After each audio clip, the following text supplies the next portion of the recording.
स्वागत है दोस्तों। अगर आप इस वीडियो का पहला पार्ट देख चुके हैं तो आप जानते होंगे कि कहानी कितनी रोमांचक मोड़ पर आकर रुकी थी। और अगर आपने अभी तक पहला पार्ट नहीं देखा है तो ऊपर दिए गए आई बटन या डिस्क्रिप्शन में लिंक मौजूद है, उसे पहले ज़रूर देख लें ताकि आप पूरी कहानी के साथ जुड़ सकें। तो चलिए बिना किसी देरी के इस वीडियो को शुरू करते हैं। वो अनजाने स्पर्श के बाद वो करंट लगने की तरह तुरंत पीछे हट गई। मेरा दिल एक पल के लिए रुक गया। मन में ख्याल आया कि क्या वो मुझसे नाराज़ है, क्या मैं आज सुबह बहुत ज़्यादा जल्दबाजी कर गया था, और शायद वो भी मन ही मन यही सोच रही थी कि वो अब मेरी आंखों में देखने की हिम्मत नहीं कर सकती और ये शर्मिंदगी बहुत भारी थी। ये चुप्पी खां की मेज़ तक बनी रही जब तक कि वानवान ने इस माहौल को और न सहते हुए खुद बात शुरू नहीं की। हम दोनों जैसे किसी जादू से मुक्त हो गए, उस शर्मिंदगी को एक तरफ रखकर हंसने बोलने लगे। खाना खाने के बाद जब वनवान बर्तन धोने गई तो मैंने हिम्मत जुटाकर जियांग वनीन की ओर देखा और माफ़ी मांगी। वनीन सिस्टर, आज सुबह जो हुआ उसके लिए मुझे माफ़ करना, मैं थोड़ा जोश में आ गया था। नहीं, इसमें तुम्हारी गलती नहीं है, मैं ही पहले तुम्हारे कमरे में आई थी, माफ़ी तो मुझे मांगनी चाहिए। एक दूसरे से माफ़ी मांगते हुए हम दोनों की हंसी निकल गई और उस हंसी के साथ ही सारी टेंशन बर्फ़ की तरह पिघल गई। शुक्रवार आया। आज लियू शाओली आंटी घर आने वाली थी मेरी कुकिंग को टेस्ट करने। ये किसी दामाद के फाइनल टेस्ट से कम नहीं था। मैं सुबह जल्दी उठा और जियांग वानिन को साथ लेकर अपनी स्कूटी पर मार्केट निकल पड़ा। मार्केट के अंकल आंटी अब हमारे रिश्ते का अंदाज़ा लगाना छोड़ चुके थे। उनके लिए हम एक प्यारे नए जोड़े जैसे थे। अंकल 2 दिन नहीं दिखे, आप और भी जवान हो गए। मैंने दुकानदार से मजाक किया। वो खुश होकर बोला कि मैं बहुत मीठा बोलता हूँ और वानिन का ख्याल अच्छे से रखता हूँ, शादी हो तो बुलाना मत भूलना। वानिन का चेहरा टमाटर जैसा लाल हो गया और वो मुझे खींचकर आगे ले गई। मैं पीछे से चिल्लाया, जी बिल्कुल। बाजार से निकलते निकलते हमें शादी और बच्चों के नामकरण के ढेर सारे न्योते मिल चुके थे। वानिन गुस्से और शर्म में मुझे घसीट रही थी, लेकिन उसका वो गुस्सा मेरे लिए बेहद प्यारा था। घर आकर मैंने रसोई में अपने हाथ का जादू दिखाया। मैं इस सासू माँ के टेस्ट में फुल मार्क्स चाहता था। वाह, ये तो शादीशुदा जिंदगी जैसा लग रहा है, मैं तो कब की छोटी मौसी बन चुकी होती। वनवान ने किचन में हमें साथ काम करते देख अपनी आंखों में चमक के साथ कहा। जब लियू शाओली आई तो वो टेबल पर सजे लजीज खाने और मुझे शेफ की तरह खाना बनाते देख इम्प्रेस हो गईं। खाना चखते ही उसने तारीफों के पुल बांध दिए। ये दोनों बहनें कितनी किस्मत वाली हैं कि इन्हें रोज़ ऐसा खाना मिलता है, ये तो बड़े होटल से भी बेहतर है। कहावत है कि सासू माँ का दिल जीतने के लिए उनके पेट का रास्ता अपनाओ, और लियू आंटी के चेहरे को देखकर लगा कि मैं पहला राउंड जीत गया हूँ। फिर शुरू हुआ सवालों का दौर, फैमिली बैकग्राउंड से लेकर हॉबीज़ तक सब कुछ। जब उसे पता चला कि मेरी माँ भी क्लिनिक चलाती हैं और वानिन भी यही सोच रही थी तो वो इसे किस्मत मान बैठी। उसने निवेश करने की पेशकश भी की, जिसे मना करने पर उसने नाराज़गी का नाटक किया। ये सब देखकर मुझे हंसी आ रही थी। ये सीन एक माता पिता और दामाद जैसा लग रहा था। खाना खाने के बाद जब मैंने उसे दरवाजे तक छोड़ा तो लिफ्ट का दरवाज़ा बंद होने से पहले उसने मुझसे पूछा, उन दोनों बहनों में से तुम किसे पसंद करते हो? मेरा मुस्कुराता चेहरा अचानक गंभीर हो गया। मैंने घबराते हुए कहा कि मैं तो उन्हें बड़ी और छोटी सिस्टर की तरह ही देखता हूँ। ये बोलते हुए मुझे शर्म आ रही थी क्योंकि दोनों को किस कर चुका था, ये रिश्ता अब पवित्र तो नहीं रहा। लियू आंटी मेरी उलझन देख हंस पड़ी। वो जानती थीं कि टेबल पर उनकी नज़रें क्या कह रही थीं। ठीक है, बस दोनों का ख्याल रखना। मैंने सिर हिलाया, जी बिल्कुल। घर लौटकर भी मुझे वही ख्याल सता रहा था। अगर चुनना ही पड़ा तो किसे चुनूं? एक कोमल और केयरिंग है, दूसरी चुलबुली और प्यारी। दोनों ही मेरे दिल के करीब हैं, कैसे चुनूं? मैंने फैसला किया कि इसे समय पर छोड़ देते हैं। अभी की ज़िंदगी से मैं खुश हूँ। रात को वानवान ने अगले वीकेंड का प्लान बनाना शुरू किया, अम्यूज़मेंट पार्क। मैंने हाँ कह दी और वानिन ने भी मुस्कुराकर सहमति दी। हम तीनों साथ हों तो कहीं भी चलें। अगली सुबह हम मेट्रो से अम्यूज़मेंट पार्क निकले। प्लेटफॉर्म पर खड़ी उन दोनों बहनों की खूबसूरती ने सबकी नज़रें अपनी ओर खींच लीं। मेरे मन में एक ख्याल आया कि अब एक कार खरीद लेनी चाहिए ताकि ये खूबसूरती सिर्फ मेरी हो। मेट्रो खाली थी, हम 3 सीटों पर बैठ गए। वनवान ने अपना सिर वानिन के कंधे पर रख दिया जैसे ये बहुत आम बात हो। वानिन भी चुप रही। सब कुछ बहुत स्वाभाविक लग रहा था, लेकिन वानिन की दूसरी तरफ बैठी सिस्टर के मन में हलचल मच गई। उसे अपनी बहन को खुश देखकर ख्याल आया कि क्या होगा अगर मैं अपना सिर उनके कंधे पर रखूं। ये सोचते ही उसका चेहरा लाल हो गया। वो इस विचार को झटकना चाहती थी, लेकिन वनवान तो जैसे मन की बात पढ़ लेती थी। वो अचानक उठी और अपनी सिस्टर को धक्का देकर वानिन, बड़ी बहन के करीब कर दिया। वानिन मजबूर होकर वो लिंगवी अपनी सिस्टर के पास कसकर सट गई। उसका चेहरा सवालों से भरा था। वानिन को अब अपनी छोटी बहन का इरादा समझ आया। उसके गाल तुरंत शर्म से लाल हो गए और वो हिचकिचाने लगी, लेकिन वो अपनी बहन के लगातार आग्रह को टाल नहीं सकी और ऊपर से लिंग वाई ने उसे देखकर मुस्कुराते हुए अपने कंधे थोड़े और नीचे कर लिए। उस मनमोहक मुद्रा ने उसके संकोच की आखिरी दीवार को भी गिरा दिया और वो आखिरकार खुद को रोक नहीं पाई। उसने धीरे से अपना सिर लिंग वी के कंधे पर टिका दिया। नाक से उसे वही जानी पहचानी और सुकून देने वाली खुशबू आई। उसने धीरे से आंखें बंद कर लीं और पूरी तरह उस गर्माहट में खो गई। अपनी बहन को कंधे पर टिका देख वानवान के चेहरे पर जीत वाली खुशी थी। लिंग वी ने मुस्कुराकर उसे आंख मारी और अभी भी एक खाली कंधा बाकी था। वानवान ने सिर हिलाया और अपना छोटा सिर अपनी बहन के कंधे पर रख दिया। हम तीनों इसी तरह सिर से सिर टिकाए बिना कुछ बोले उस सुकून भरे सफ़र का आनंद ले रहे थे। जैसे ही हम अम्यूज़मेंट पार्क में दाखिल हुए, वानवान पूरी तरह से आज़ाद हो गई और हमें खींचते हुए तरह तरह के रोमांचक झूलों की ओर ले गई।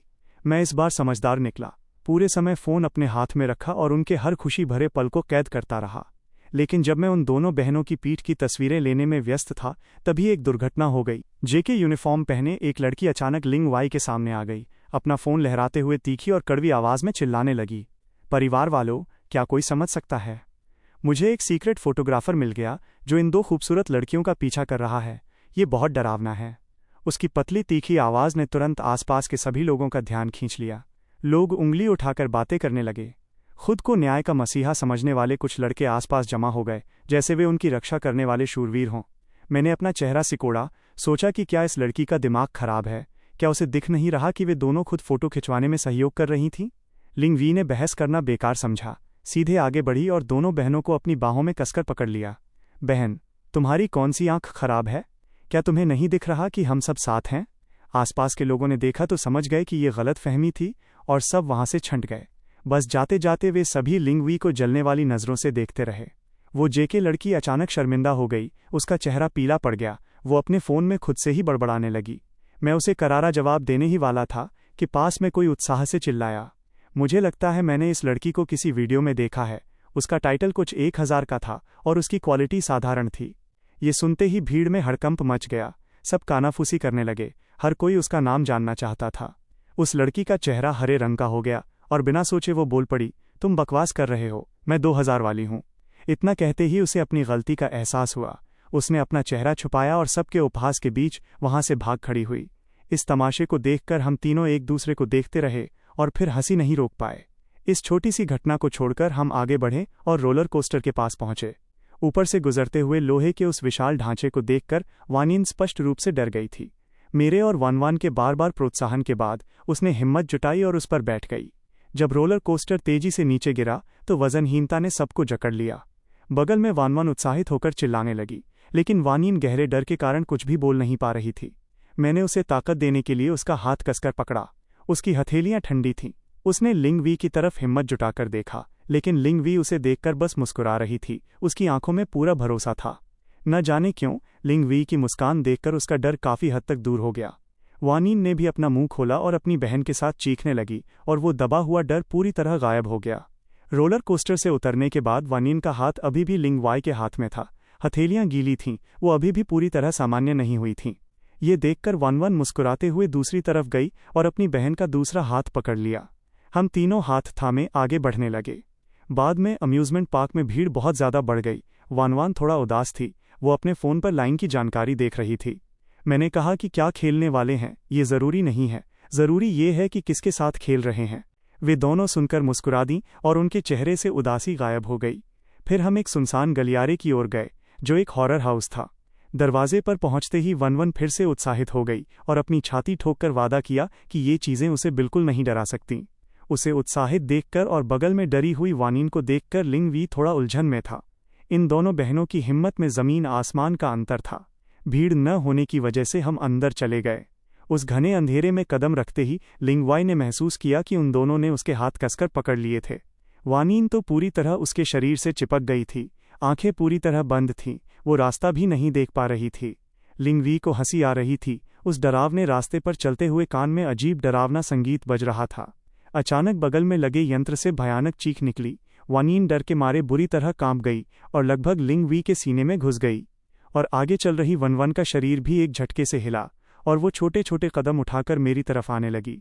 मैंने हंसी रोककर चुपचाप एक कदम आगे बढ़ाया और उसके बगल में खड़ा हो गया। मेरे शरीर की गर्माहट महसूस कर वानिन को राहत मिली और वो अकड़कर आगे बढ़ने लगी। ये हॉरर हाउस बहुत बड़ा था, लेकिन 5 मिनट चलते चलते ही जो वानवान अभी आगे चल रही थी उसने पूरी तरह हार मान ली। उसने मेरी दूसरी बाजू को कसकर पकड़ लिया और अपना सिर मेरे सीने में छुपा लिया। अब मेरी बाईं तरफ एक थी और दाईं तरफ एक। मुझे धीरे धीरे आगे बढ़ना पड़ रहा था। तभी वानिन के कंधे पर किसी ठंडी चीज ने छुआ।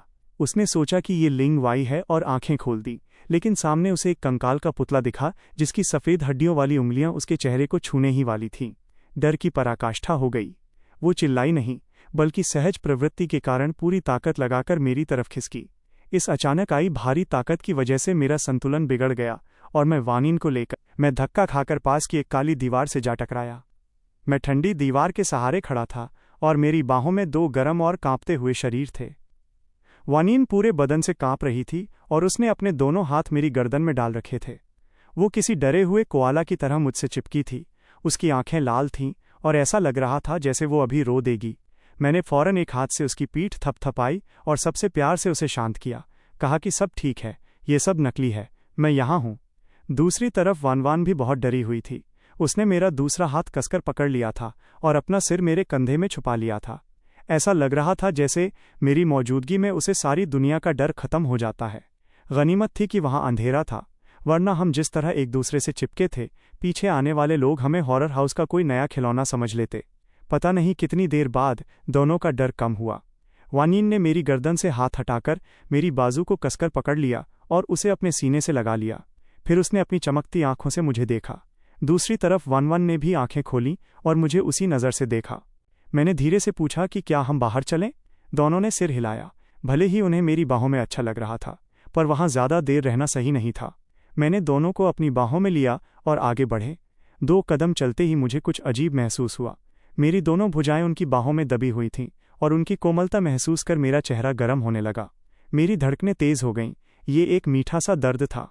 जब हम बाहर रोशनी में आए तो मैंने राहत की सांस ली, लेकिन दोनों बहनें अभी भी डरी हुई खरगोश जैसी लग रही थीं और उनकी आंखों में आंसू थे। इस वजह से वे और भी प्यारी लग रही थीं।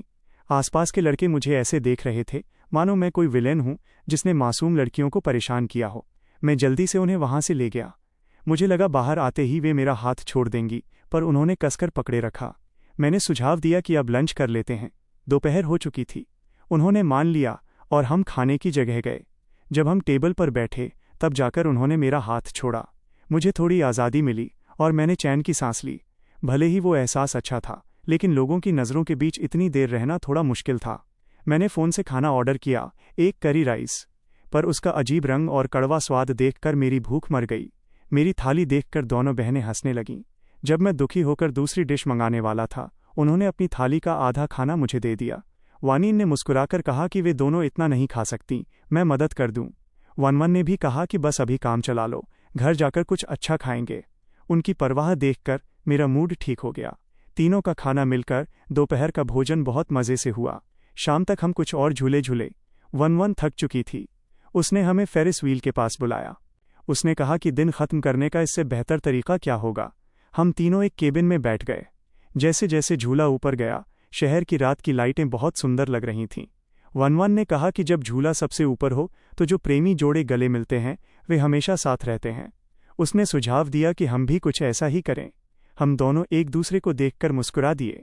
जब झूला टॉप पर पहुंचा तो मैंने अपनी बाहें फैलाईं और दोनों बहनें एक पक्षी की तरह मेरी बाहों में समा गईं।